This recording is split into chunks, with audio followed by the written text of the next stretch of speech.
Why polls are real and why they really matter. Let's explore where the facts take us. Marist, January 12th, 13, 38%. CNN SSRS, January 16th, 39%.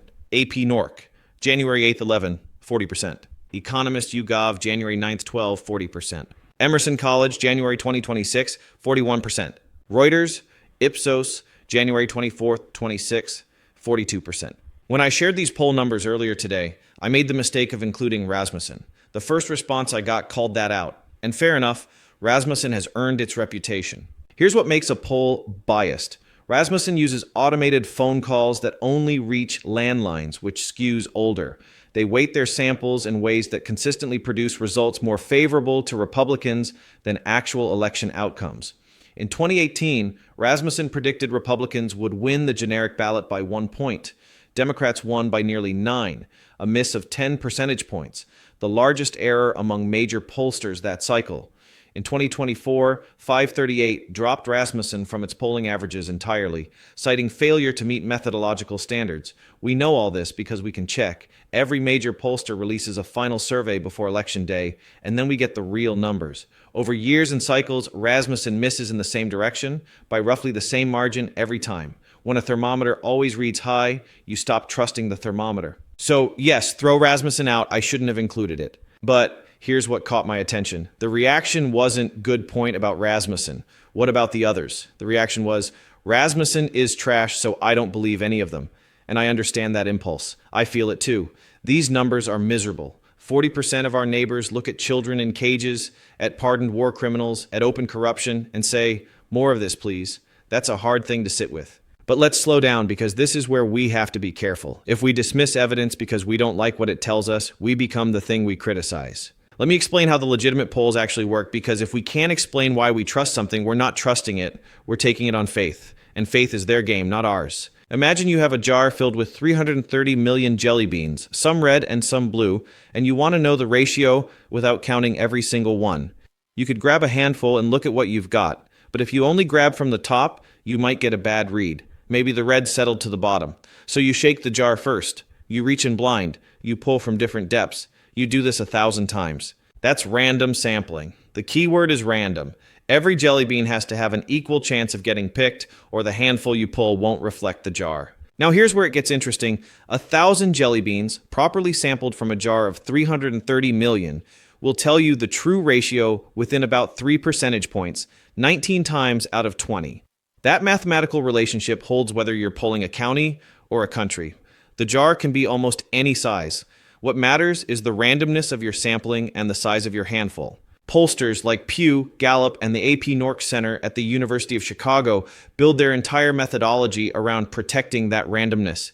They use techniques designed to reach people who don't answer phones, who work night shifts, who don't have landlines. Then they weight the results. If their sample came back with too many college graduates compared to the census, they adjust so the final numbers reflect the actual population. Every choice they make, every weight they apply, gets published. We can read it, we can critique it, we can check their final pre-election polls against the vote counts and see if their methods actually work. And here's the thing, they do. Not perfectly, but consistently within their stated margins of error, across decades, across hundreds of elections. That track record is public. 538 maintains ratings of every major pollster based on exactly this kind of historical accuracy check. The firms I'm talking about have exposed themselves to that scrutiny and passed. Now, someone might say, maybe they're all coordinating. Maybe Pew and Gallup and AP Norc and YouGov are all in on it together, producing the same numbers to manufacture consent. Think about what that would require. These are competitors. They serve different clients, use different methods, employ different people. A conspiracy to produce identical fake results would require hundreds of statisticians across multiple organizations to secretly coordinate while publishing their methodologies for anyone to critique. And for what? The numbers they're producing aren't flattering to anyone in power.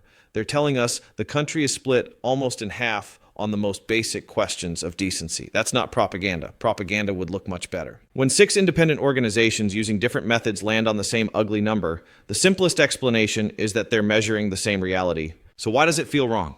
If you don't believe 40% of the country supports this, go find them. Not online. In person. Walk onto a construction site, sit down in a biker bar in upstate New York, go to a gun show, stop at a truck stop. attend most churches in any zip code, including yours. These people are everywhere, and they're not hiding. They have flags on their trucks and signs in their yards. They're your co-workers and your cousins and the guy who fixes your furnace. Even in blue states, there are plenty of towns where 80% of the room believes in this. We have sorted ourselves so thoroughly that the 40% might as well live on another planet.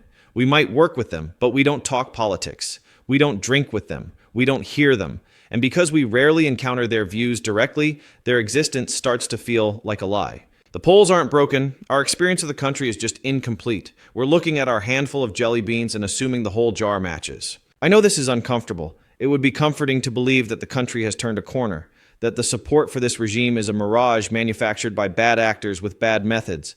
But when I look at the evidence, when I actually examine how these polls work and check them against outcomes, I can't make that case. And if I told you I could, I'd be doing the thing we accuse them of doing. I'd be choosing my conclusion first and hunting for justifications after. We're supposed to be better than that. We're supposed to be the people who follow evidence even when it leads somewhere we don't want to go. That's the whole point of being on this side. Not that we're always right, but that we're willing to be wrong. That we check our assumptions instead of defending them. That we can tell the difference between inquiry and faith. The 40% is real, and that fact has strategic implications we cannot afford to ignore. This is why the polls matter, not as horse race entertainment, but as intelligence about the country we actually live in. If 40% is real, federal solutions become much harder to believe in. And in places where that number crosses 50%, where the majority actively wants what's happening, we face a harder truth, that we cannot share a seat at the table with them. We don't cut them off because there aren't good people there who need help. We cut them off because sharing governance with them will get us all killed. These are not people who disagree with us about tax policy. These are people who watched the last decade and approved. They see us as evil, as terrorists, as enemies to be destroyed. They are glad when we suffer. They will use every lever of shared government to hurt us, and they will call it patriotism. You cannot share a democracy with people who do not believe in democracy. You cannot hand power to people who will use it to end you. This is a reasonable response to address an existential threat.